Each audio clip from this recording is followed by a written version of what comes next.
Lord. Hallelujah. Let's pray. Thank you, Lord. Salamat po, Diyos, sa napakagandang mensahe, Panginoon, Lord God, ng worship.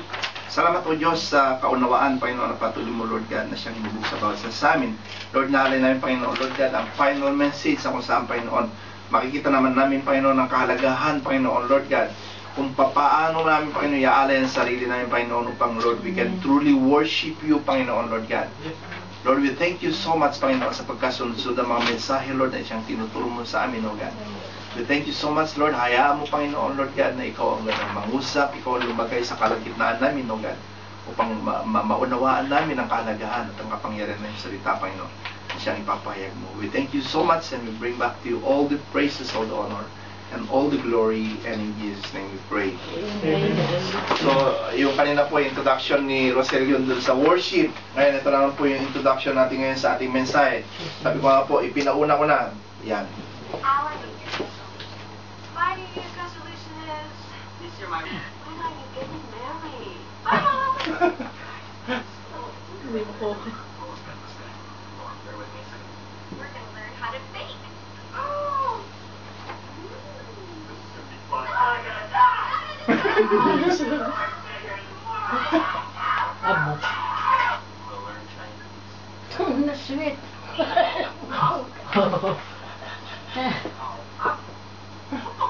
Just say. Mali ko to pronounce. Wala yung patience niya. Diba? Oh, what the heck? No way.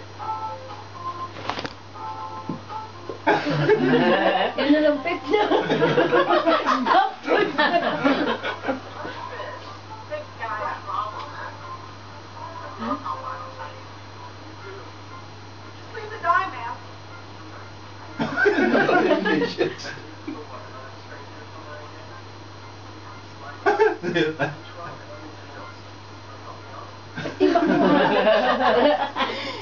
Nakadikit.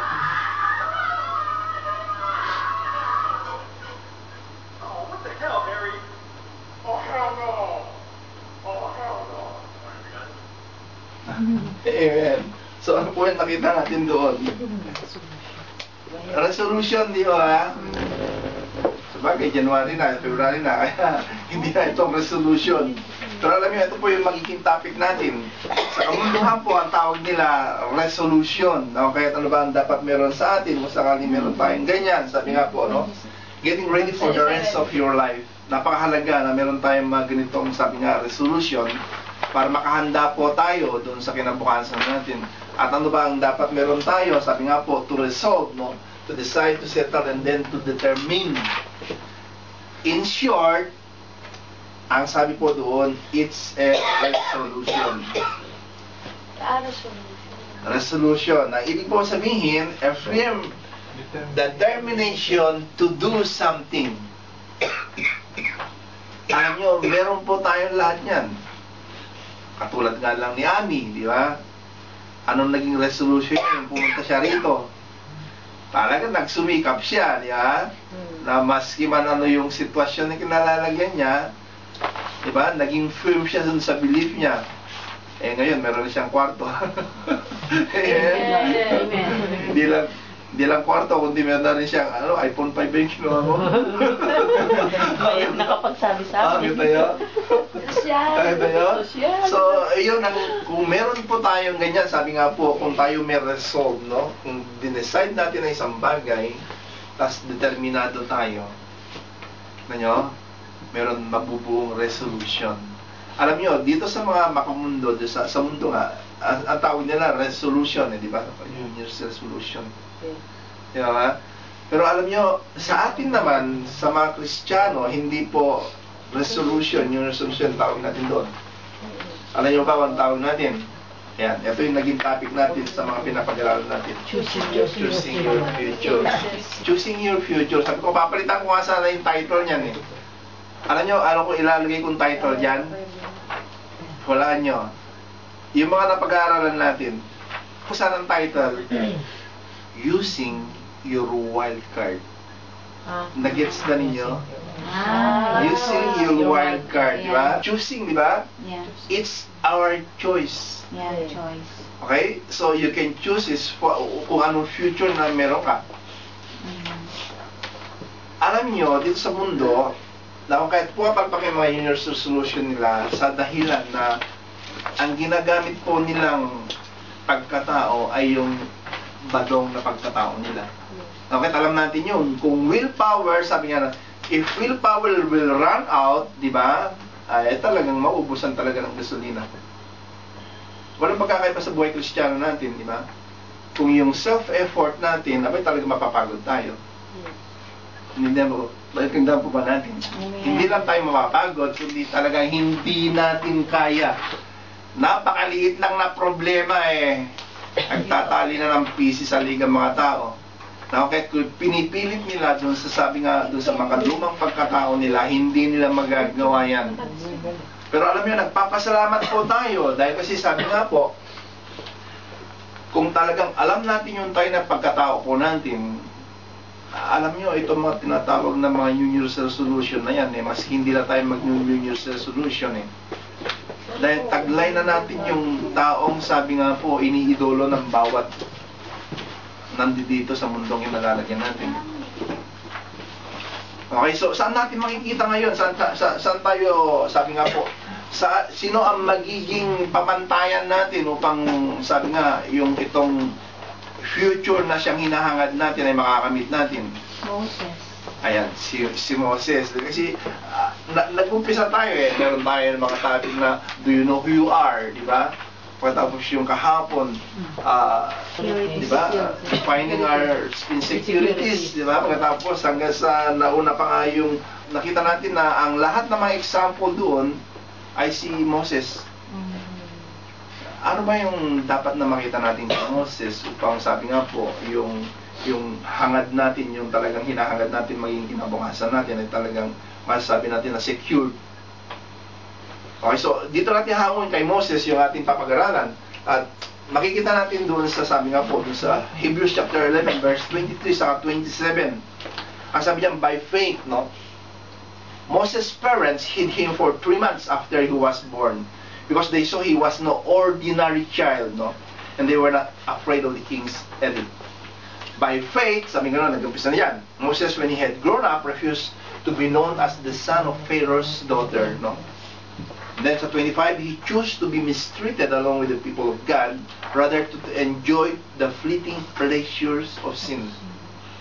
And then 26, he regarded disgrace for the sake of Christ as of greater value than the treasures of Egypt, because he was looking ahead to his reward.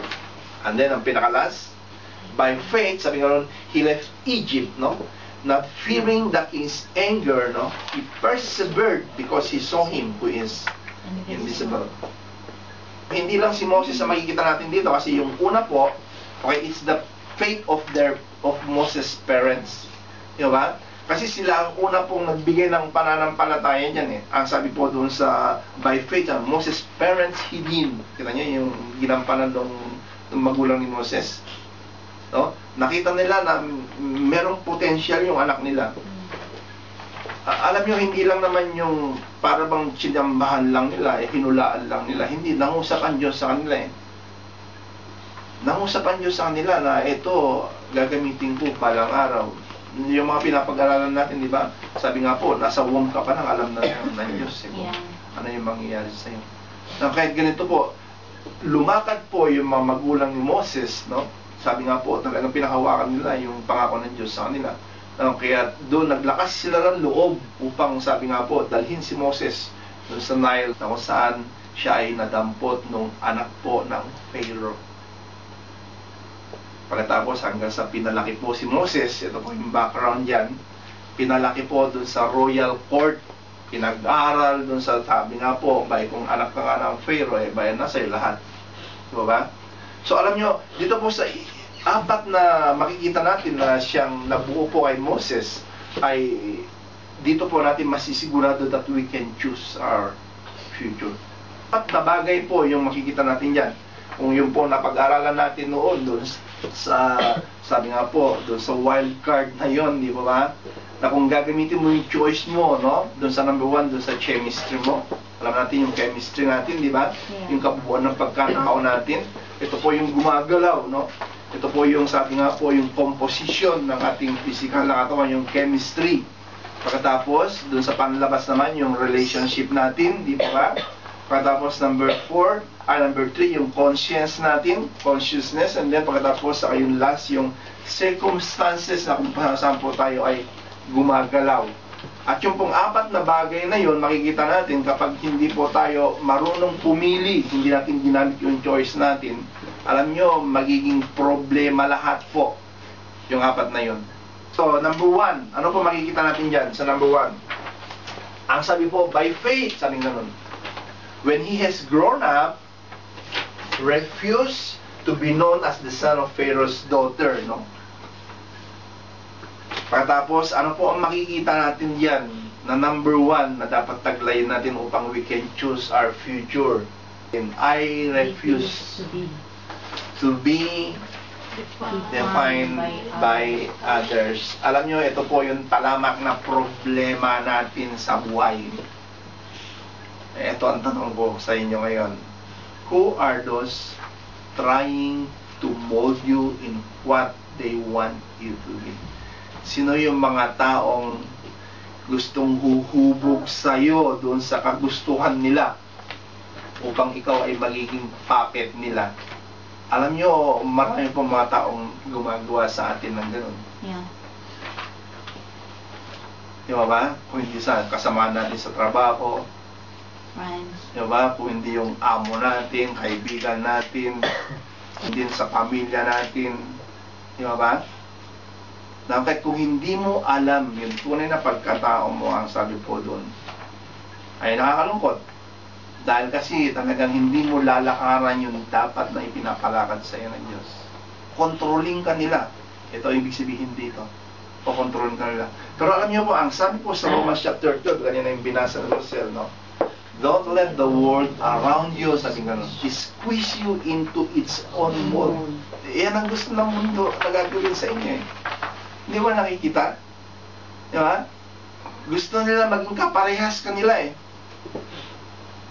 Akala nila, perfecto yung buhay nila. Na kahit gusto nila ipagawa rin sa'yo yung buhay nila, na kung titignan mo naman eh, kung naging perfecto na sana ito eh, di wala nang problema. Eh, tignan mo naman, at katakot-takot na ang problema niya. Kita nyo?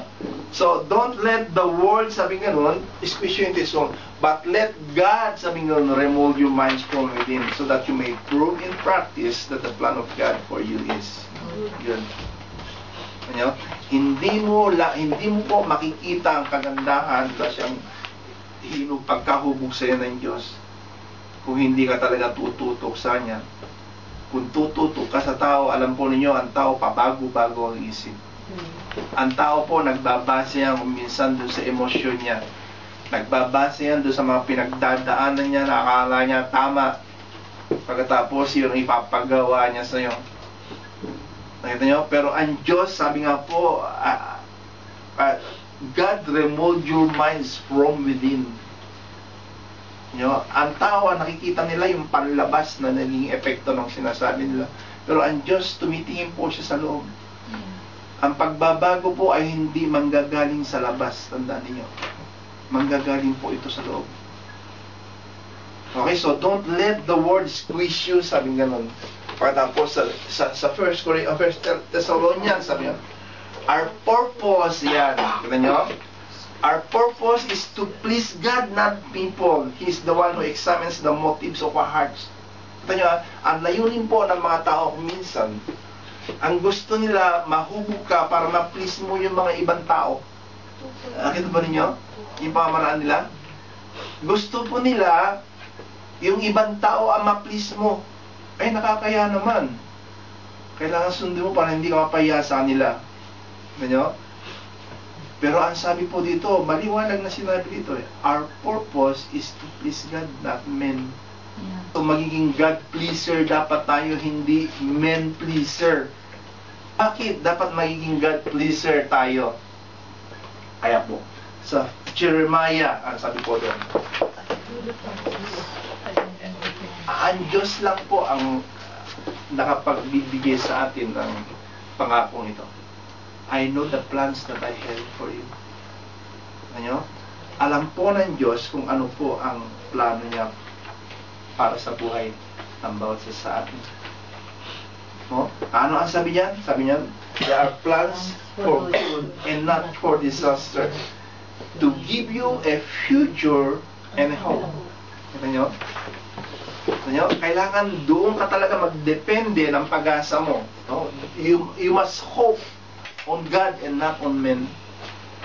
So, ano yung dapat natin makita dyan? Sabi, I resolve not to define by other people into what they want or think of me. So, i-refuse po natin kung ano yung gusto nila mangyari po sa atin. Talagang masasabi po naman natin talaga Alam nyo, kung minsan kapag ini-impluensya po tayo ng isang tao, tingnan kung sakaling hindi tama yun, magkakaroon ka ng consumption sa buhay, may stress ka. Tingnan nyo? Okay, doon yung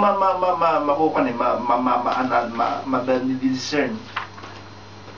Okay, kapag ganun na yung nadi-discern nyo, ano ang sasabihin natin? I refuse. Diba? I refuse. Ito po yung ginawa ni Moses. He refused. No? He refused. Dahil kasi sabi niya, alam niya yung plano ng Diyos para sa buhay niya. So, sabi po sa Jeremiah, ulit ko na, I know the plans I have for you, says the Lord.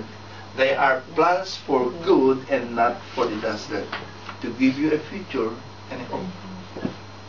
Ano nyo? Kung bakit tayo magre-refuse? Dahil kasi alam natin po, alam ng Diyos ang plano niya para sa atin.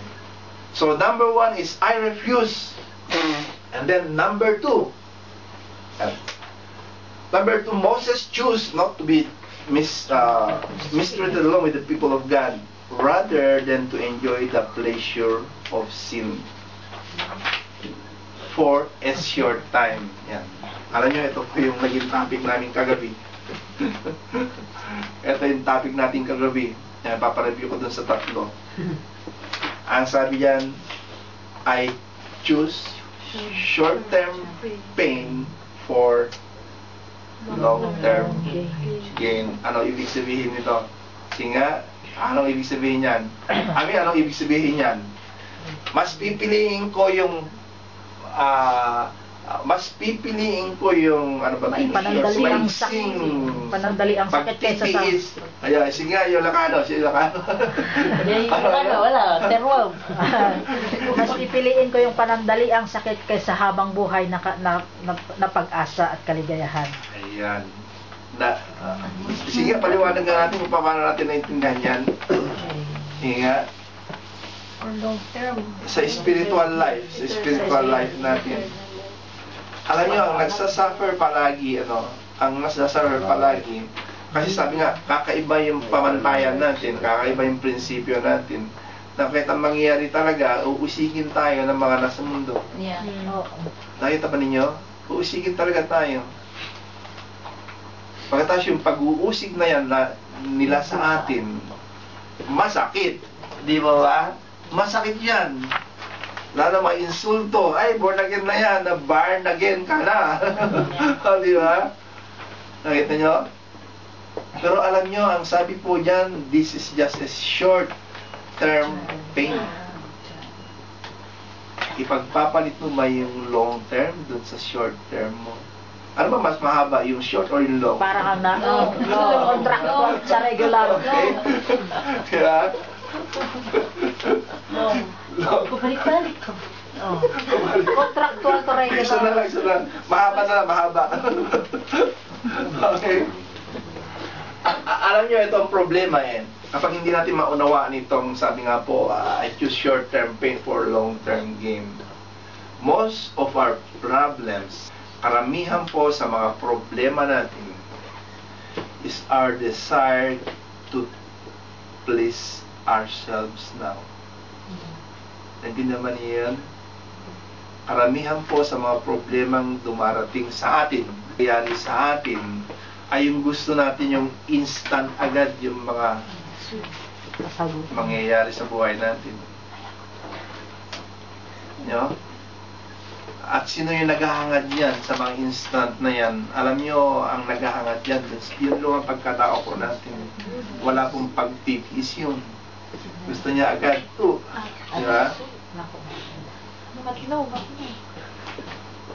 So, ang sabi po dito sa isinulat ko grow up and stop blaming others and take full responsibility. Grow up. Kailangan talagang, sabi nga po, lumaki ka na, tanggalin mo na yung diapers mo. Di ba? Okay? So, ano ibig sabihin nito sa I choose short-term pain for long-term gain? We can have joy in our troubles, no? Sa Romans chapter 5, 3, 4. We can have joy in our troubles because we know, sabi nga nun, yan na, that these troubles produce patience. Okay? And patience produces character. Nakita nyo? And character produces hope. Diba?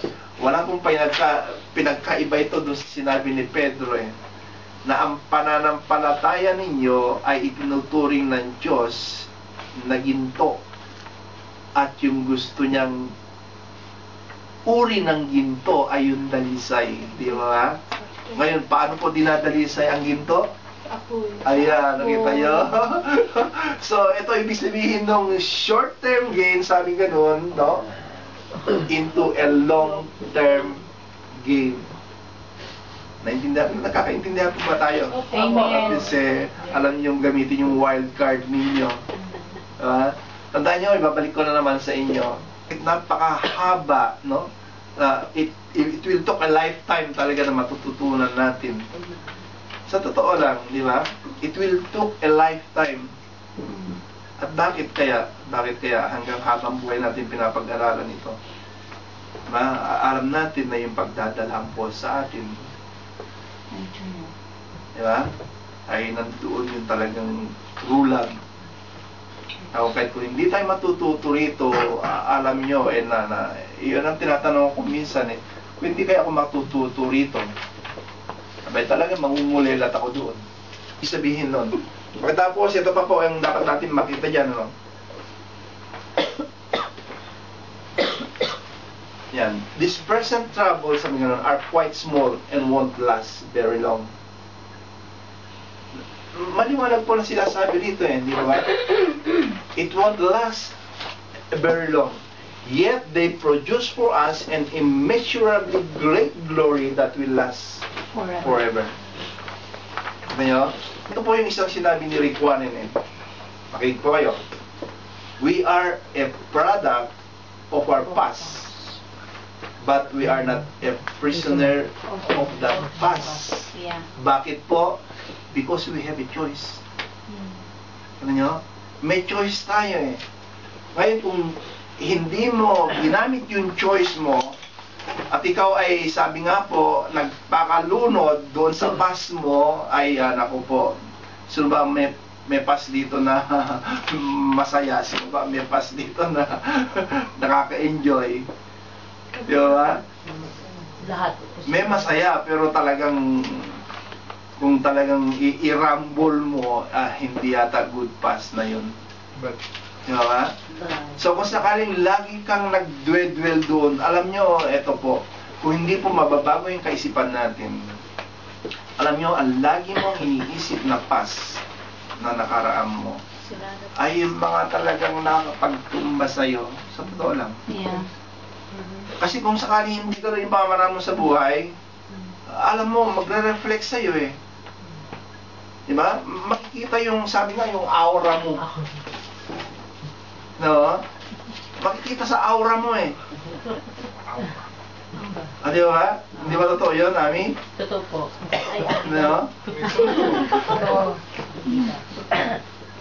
Kaya lang, yung lagi mong iniisip na kaya nangyayari, talagang taob ang bangka. Taob talaga ang bangka. Bakit nga ba?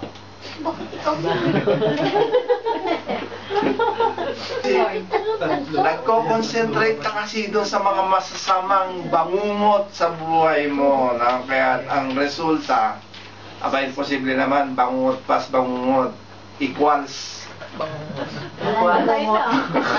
Patay na. Patay yun. Emo. Nakita nyo? Emo. Nakita nyo yung nagiging resulta ng mga sabi nga po? Kung ano yun nag-i-entertain sa mga pangungot na yan, ayan na.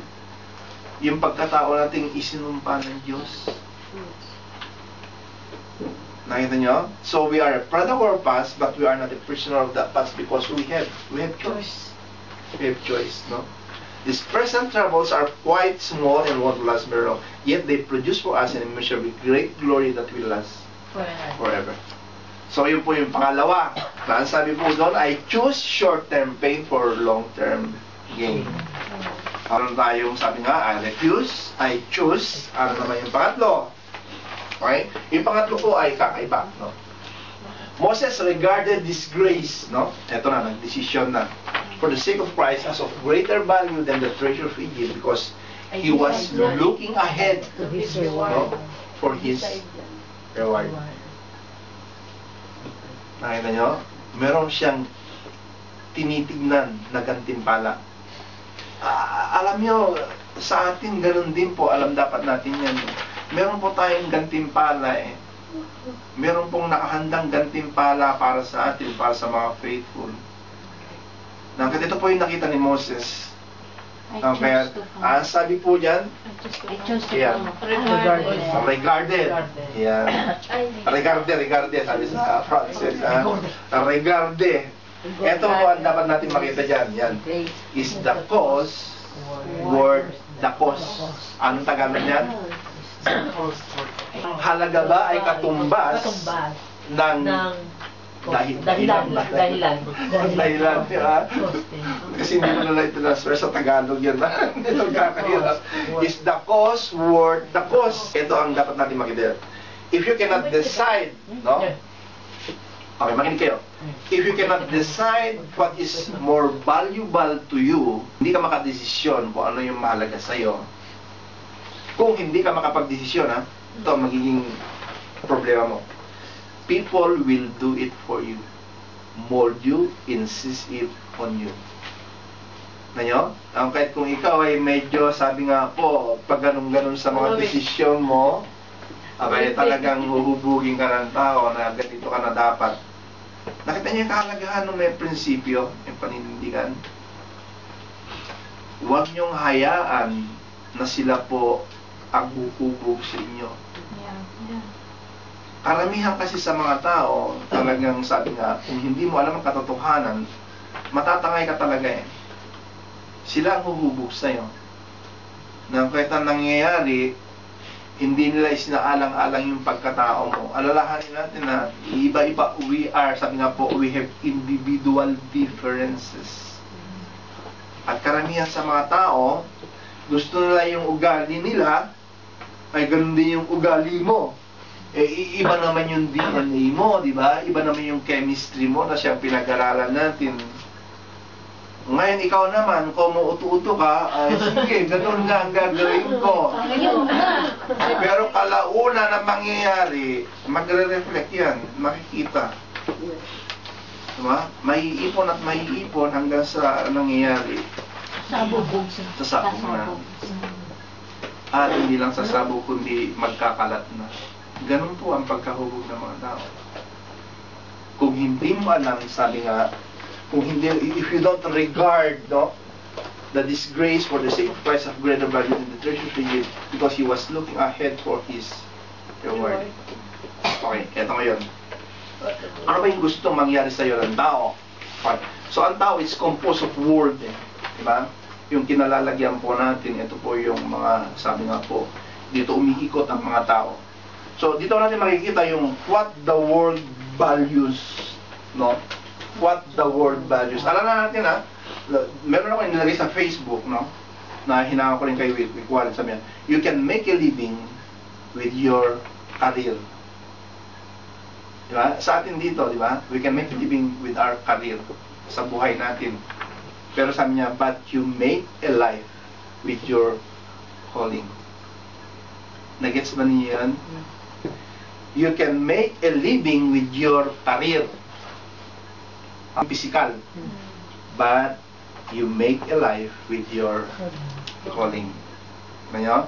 So, ito po yung fulfillment kasi ng buhay ng tao eh. Kaya katulad yan, sa atin, di ba? Nakamit na nga natin yung, sabi na, nagamit natin yung karir natin at nagamit natin upang tayo nga po ay sumagana, yumaman, pagkatapos saka pero alam nyo, hindi pa rin kontento yung taong yun. Di ba? Kasi maghahanap pa rin yun na maghahanap eh. At hindi niya alam, yung pala kailangan yung ibang pagkataong gagamitin niya. Po lahat may calling. Naniniwala ba kayo doon? Amen. May pagkatawag. Yan. What the world values, no? Ito na naman. Ilan yung na-topic natin doon na napahapyawan ko na dito itong tatlong ito sa itinuturo ko ngayon eh. What the world values, sa atin makikita itong binabalyo ng mundo na ito. Ayan, sabi ko nung kagabi eh. Alam niyo ba yung layunin ng advertisement ng mga commercials? Alam natin lahat yan. Diba? Of every advertisement, no? Tatlong bagay yung layunin nila. Number 1, popularity. Number 2, pleasure. And then number 3, possession. Kita ito. Saan natin nakita ito? Popularity, the pride of life. Pleasure, lust of the flesh. Matapos, possession, lust of the eyes. So, saan natin nakita yun? Sa Garden of Eden. So, sabi ko nga sa tatlo kagabi, alam nyo, maswerte tayo eh. Kasi tinan nyo yung pakana ng kalaban. Alam nyo yung ibinabala sa atin ng kalaban. Ito, makinig kayo ha. Yung pamamaraan ng kalaban upang ma-deceive tayo, etong tatlong bagay lang naman na ito eh. At, alam nyo, inire-recycle lang naman ito. Paulit-ulit niyang ginagawa. Dahil kasi wala na siyang alam na pamamaraan, kundi itong tatlong ito. Ang kagandahan naman sa atin, alam nyo, sabi nga po, they are new every morning. Ibig sabihin, laging bago yung mga ginagamit nating depensa para dito sa mga kaululan na ito ng kalaban sa atin. Ano ibig sabihin nun? Di ba, mas lamang tayo sa depensa kaysa dun sa opensa ng kalaban. Naintindihan ba natin? Kita nyo? Greater is He who is in us than He is in the world. Kaya nga lang, sabi nga po, talagang likas talaga ang pagkasabi nga, sapagkat kami ay tao lamang.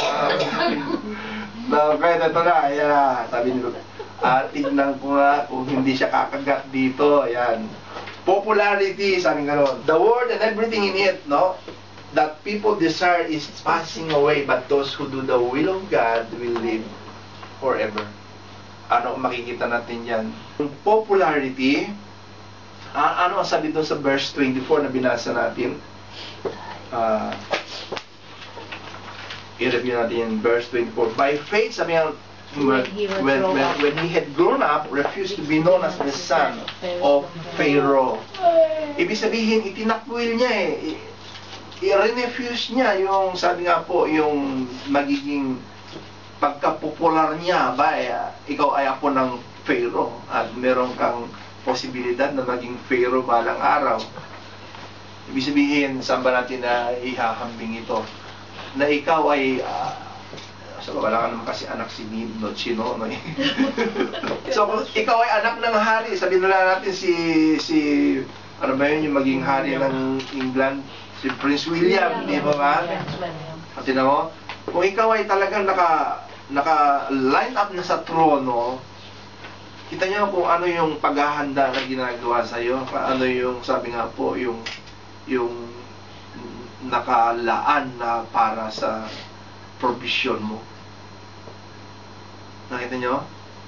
Pero tinan mo, tinanggihan po ni Moses yung popularity na yun. Kaya sabi ko, parang alam ni Moses yung pamamaraan noon sa Garden of Eden. Pero doon sa Garden of Eden naman hindi pa naisusulat yun.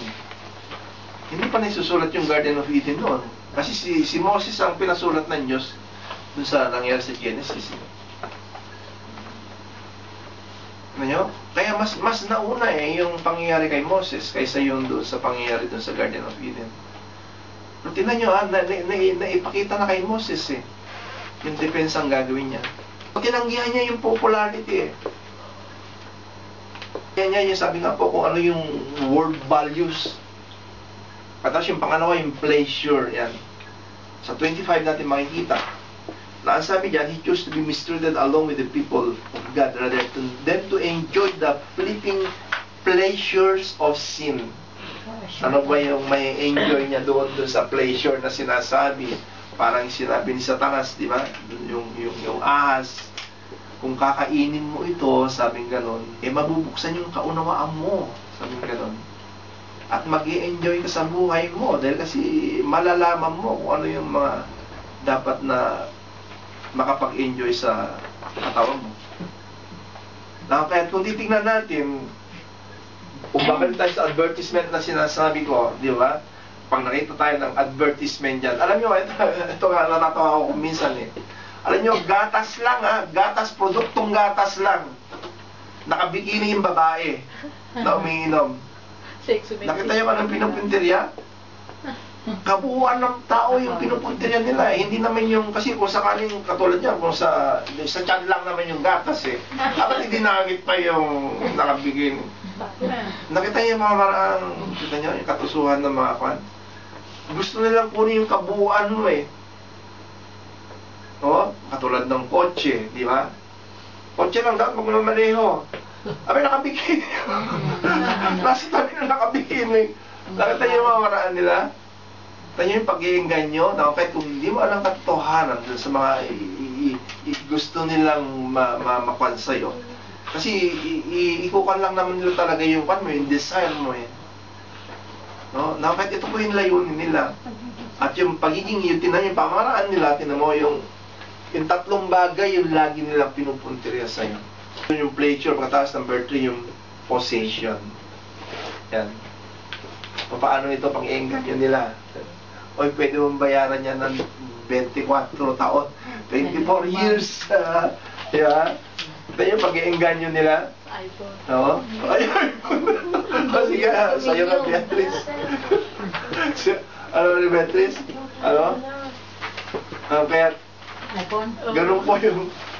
ganun po yung pamamaraan nila na talaga i-engganyo kanila na talagang sabi nga po para ikaw ay okay. Meron naman talaga yung necessity na pangangailangan natin di ba? Na okay, yun talagang okay yun. Kasi kailangan natin di ba? Pero kasi kung minsan como nakanti na yung pangangailangan na yun, abay talagang doon ka na umpisa nakakalibitin nila ay kumuha ka rin nito. Hindi ba ganun yung pamamaraan nila? Kita nyo? Ano yung sinusungkit nila? Ayan, ito nga yung tatlo. Diba? Oy, para mag-isip ka, kakaiba ka, ikaw lang meron yan. Diba? Pagkatapos ay, masisiyahan ka dyan. Yan yung pleasure. Maraming games doon. Maraming games doon. Pagkatapos yung possession, yan. Magkakaroon ka yan at magiging, sabi nga po, nagiging kaya yan. Inka, yun. Okay? Pero alam nyo, tingnan natin yung ano ba yung ginawa ni Moses, sabi nga po, the world and everything that people desire is passing away, but those who do the will of God live forever. Ano ba yung pinangontra ni Moses dyan, what God values, Pakita natin, what the world values, ito na yung tatlo, popularity, pleasure, pagkatapos sa possession. Then, what God values. Paano tinignan ni Moses para hindi siya nainganyo dun sa tatlong yun? Ang sabi yan, God's purpose, Yun, ipinalit niya yung popularity dun sa God's purpose. Sabi niya, God's purpose is more valuable than popularity. Because God's Son, He has everything. Alam natin yan, di ba? Dapat, nasa Kanya lahat. Pero tinan nyo, ang tinignan niya ay hindi yung sarili niya Nakita niyo, itong itinuturo sa atin, huwag tayo laging nakafocus sa sarili natin. Kung nakafocus sa sarili niya, sabi niya, ako'y apo ng Pharaoh, ay ang pakialam ko dyan. Pero hindi yan ang tinignan niya. Ang tinignan niya, sabi niya, yung God's purpose. Ano ba yung layunin ng Diyos? kung bakit siya nandoon ngayon sa trono na yun. Nakita niyo yung God's purpose, yan ang kumontra ngayon dun sa popularity na siyang inaalok ng kalaban sa kanya. Number 2, all are more valuable than pleasure. Ano nyo?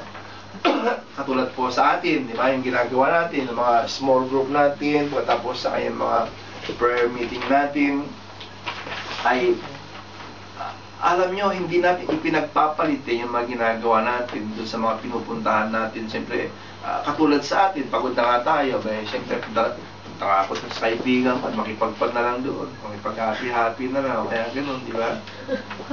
Umisa pa. Di ba, gano'n lang mga karaan ng mundo eh. Pahinga. Di ba? Okay, o tapos umuwi na, may hangover na, patay na, hindi nakapasok sa trabaho kinabukasan. Pero alam nyo, sa atin, ito yung sakripisyo ginagawa natin eh. Ano nyo? Na talagang sabi nga po, nandun yung pagkakaisa natin eh. Nang hinahanap natin yung presensya ng Diyos, na alam natin na yun ang magiging kalakasan natin. Ano nyo? At kung ganun palagi ang ginagawa natin, alam nyo, makukontra natin yung pleasure na sinasabi ng kalaban. Imbes na, matutulog na nga lang ako. Ay, malamig pumunta niya si Bertus. Malamig. Malis. Kaya sabi siguro ni Beatrice, kaya siguro dito na mag-prepare meeting sa Sabado. Para hindi nalalaman. Pero hindi, para mas marami mas masaya niya. Para at least marinig niyo yung mga patotoo ni MC sa ni Beatrice. Yeah. Nung nagluto kami, may hindi dumating. Sa susunod, wala ano. Para matikman din niyo yung pansit na merong Wag na po. merong sahog. Wala. Wala. Pinagpalit natin, di ba? Okay, tinanggihan natin yung pleasure. Di ba? Alam natin ang tao ang mas mahalaga. Alam nyo, hindi lang naman kayo hinuhubog ng Diyos, kundi lahat tayo hinuhubog ng Diyos sa ginagawa natin. Okay, dito natin nakita na mas mahalaga yung tao na layunin ng Diyos. And then, number 3, sabi nga nun, is that peace of mind is more valuable than profession. Alam natin to, maraming mga mayayaman, di po ba? Napakaraming mayayaman, pero wala silang kapayapaan sa kanilang pag-iisip. So, sabi nga po, paano natin ma-illustrate itong peace of mind na ito? Alam nyo, sabi niya, you can buy happiness. Alam nyo, sa totoo lang, nabibili naman natin talaga yung kaligayahan eh. Okay, anong kaligayahan? Katulad yan, sa bahay, di ba? Kung nagsawa ka na doon sa itsura, papintura ko ito, palitan ko nga yung mga kwan. Di ba? Kapag nagawa mo yun, nasiyahan ka, di ba? Pero, pagkaraan ng mga 3 buwan, ayan na naman. Nakita niyo yung kaligayahan ng mundo, magastos. Walang kasiyahan. Alam natin na, sabi nga po, pansamantalang mahalaga, pansamantalang kaligayahan lang pala yun, hindi makapagbibigay sa atin ang peace of mind natin. So, ito po yung God's value. I-compare natin dun sa world's value. Okay? Alam natin yung God's purpose. Alam natin na mas mahalaga ang tao. Pagkatapos, alam natin na mahalaga yung peace of mind sa atin. Vision, set values, no? Vision, set values. Saan natin ibabase yung vision natin yun? Okay, ibabase natin dun sa, sabi nga po, yung God's purpose. Ibabase natin dun sa layunin ng Diyos, yung mga tao na gustong, sabi nga po, mahubog niya. And then yung sa peace of mind. Okay, so number 4. Number 4. By faith, Moses left Egypt not fearing the king's anger. He persevered because he saw him who is invisible. Ano ang magic word yan? Sige nga, hula ulit. Persevered. Mali ka may sense sa'yo. Persevered. Ano sa Tagalog yan? Na ano lang. Nadulas. Ano sa Tagalog? Persevered. Nagpursige. Okay. Nagpursige.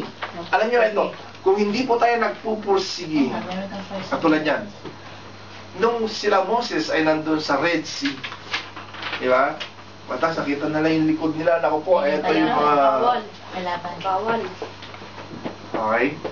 Alam nyo, kung hindi sila nagpursigi na talagang sa inihakbang yung, sabi nga po, yung paa nila dun sa Red Sea, alam nyo, hindi po bubuka yun.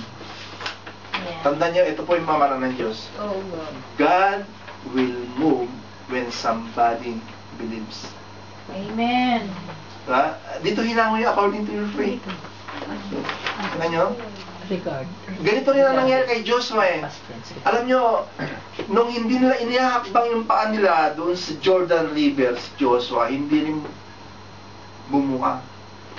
Nakita nyo yung susi doon sa milagro ng Diyos sa buhay natin? Kailangan ihakbang mo. Mag-move. Move. Yeah. Humakbang ka. So, tinayo, God will move when somebody believes. So, define faith, no? I choose to live by faith. Meron pong tutuloyan yan. And not by fear. Ano? Pero kung minsan, yung mga pinagdadalhan sa atin ay talagang kung hindi ka po mananampalataya, mahina-hina yung pananampalataya mo, ba talaga hindi ka makakakibang talaga. Pero alam po ba ninyo, ito ang magandang balita. Alam ba ninyo, ang faith ay gift din. Gift din ang faith. Ano? Ibig sabihin, pwede pala nating hingin ang faith, no? Para at least makakabang tayo. Okay, so paano natin makikita yung pama? How's your faith, no? Sa Galatians 2:16, ang sabi niya, yet you know that the person is put right with God only through faith in Christ Jesus. Never by doing what the law requires, no? We to have believe in Christ Jesus in order to be put right with God through our faith in Christ, and not by doing what the law requires, no? For no one is put right with God by doing what the law requires. Ito po yung ibig sabihin doon sa Ephesians chapter 2 verse 8 and 9. No, it is by grace that you have been saved, and not through your works, sabi ganun, so that no one can boast. Kita nyo? Yung pananampalataya po, yung ginagawa natin ngayon, nagpapatunay yung pananampalataya natin. Okay, so ito po yung definition of faith natin. So, ito ngayon po ang dapat natin makita dyan. Doon sa apat po na pinag-aralan natin, at upang sabi nga po, we are sure to choose our future, no? So, what do I keep, no? How do I keep my resolutions? Okay, paano ka manindigan? Upang sabi nga po, yung apat na napag-aralan natin ay talagang sabi, may-remind palagi sa'yo pagkatapos at talagang maipapamuhay mo. Okay, so dalawang bagay po ay makikita natin dyan. Number 1 po, let us be concerned for one another and help one another show love and do good. Okay. Okay, sunod-sunod natin basahin niya susunod na yan. Let us not give up the habit of meeting together as some are doing. Instead, let us encourage each other. Saan natin saan ba natin? Okay, ito tanong ko sa inyo. Saan natin nagagawa ito? Prayer meeting, sa church, tulog-tulog, sa trabaho. You need to get support. Ano nyo? At ito po yung kahalagahan na ginagawa nating small group. Ano nyo? Okay? You can do it on your own. Tandaan nyo. Hindi mo ito magagawa nasa sa kama ka lang. Hindi mo ito nagagawa na nasa nakaupo ka lang. Diba? You need to belong in a church. You need to be. Pero alam nyo, nagpapasalamat tayo kasi alam nyo, hindi kayo mag-a-out kasi ginagawa na natin ito sa small group natin. Huwag yung condemnation, hindi ka kapag-attend, hindi ka nun. Correct. Pero hindi ginagawa nyo ito. Ngayon kasi hindi ba kayo nakakadalo dyan, okay, kasi nakakadalo naman kayo sa small group eh. Tapos gumagawa naman ako paraan upang dalawa puntahan natin. Kaya wala, hindi tayo makakapagpalusot sa Diyos. At ang kagandahan nito, alam nyo, willing kayo eh. Si Ami din daw. Nandyan yung willingness ninyo. Sa totoo lang. May vitamin. Si Ami din daw sa bahay niya. Si Ami, Sabihin ko muna. sa Merkules, Sabihin ko muna sa amo ko. Sa Martes, Hindi, pag-pray natin yan, Ami. Oo nga, sa bagay. Pero si Ami naman, at least nag-commit naman ng third Tuesday sa Victor Hugo. Kaya nga lang, Merkules, Biyernes, saka Sabado, meron siyang kwan ng medyo. Babysitter. Doon ako natutulog. Ngayon, at least, nakita ni Ami kasi yung kahalagahan din ng small group, no? At lalo na ngayon, nakita natin, di ba ba? Diba? Paano tayo ma-encourage? Paano natin ma-remind palagi yung mga pinapag-aralan natin ng ganito? Turuan mag-choose, para natin matuturuan mag-persevere, para tayo matuturuan mag-regard, di ba? Kung wala nagpapaalala sa atin, nakita niyo yung kahalagahan ng small group? Ano po yan? At ang pangalawa po ay sabi nga, because the sovereign Lord helps me. Sovereign Lord helps me, ang sabi niyan. I will not be dismayed. Therefore, sabi nga, I have set my face like a stone, determined to do His will. At anong sabi niyan? And I know that I will triumph. Ano? So ano po yung dapat natin makita dyan? Yan. Ask and expect God to help. Diba? Ano yung binasa natin kanina? I know the plans that I have for you. You know? Alam na yung paraan na niyang gagawin niya para sa inyo eh. Nakita ito yung kasiguraduhan natin eh. We must always ask God and expect help. So kung sakali mag-a-ask tayo ng kay God, ano po ang ibig sabihin nun? Tayo po ay nag-pray. Nang kahit kung tayo magpe-pray ay hindi na tayo magpapaturo kay Mimi.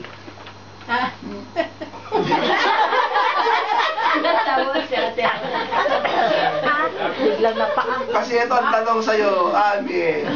Ami, ito na, kung kinakausap mo ba yung ama mo, nagpapaturo mo ba sa ina mo? Di ba? Hindi, di ba? Ganun lang yung panalangin kasi. Joke lang yun. Di ba? Ganun ang panalangin, di ba? Katulad yan, si Beatrice ba, talaga nung pinag-pray ko na kagabi, dire-diretso na. Di ba? Di ba? Practice, di ba? Practice makes perfect. Di ba? Practice makes perfect, and willingness, di ba ba, will give faith, di ba? Kasi nandun yung willingness mo eh. Saka kung alam mo yung kinakausap mo. Kasunod, ask and expect God to help. Sa dalawang yun, number one is focus on God. Then number two is Faith in God. faith in God. No?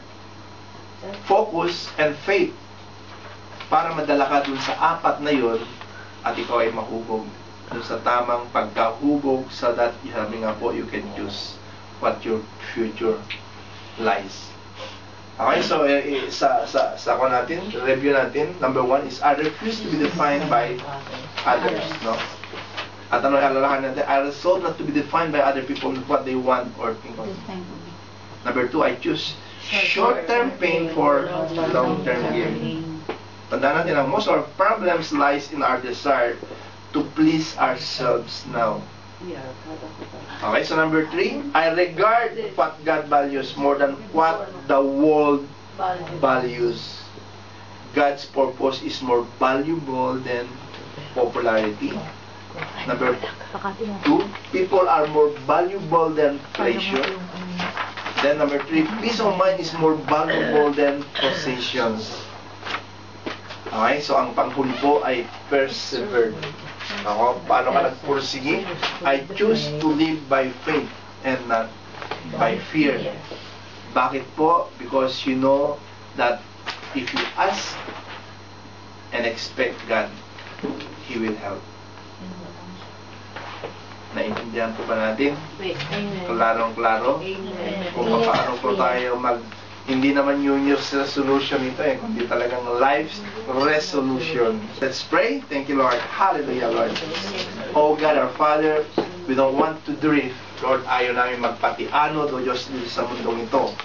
We want direction and purpose of our lives.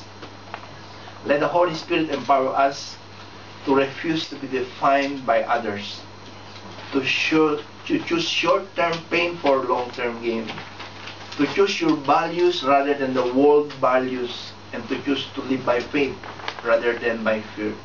We acknowledge that it's only by your grace and power that we can do these things. And we ask you to help us get support from our small group to keep these commitments. Ito po, O Diyos, ang panalangin ng bangsa sa amin.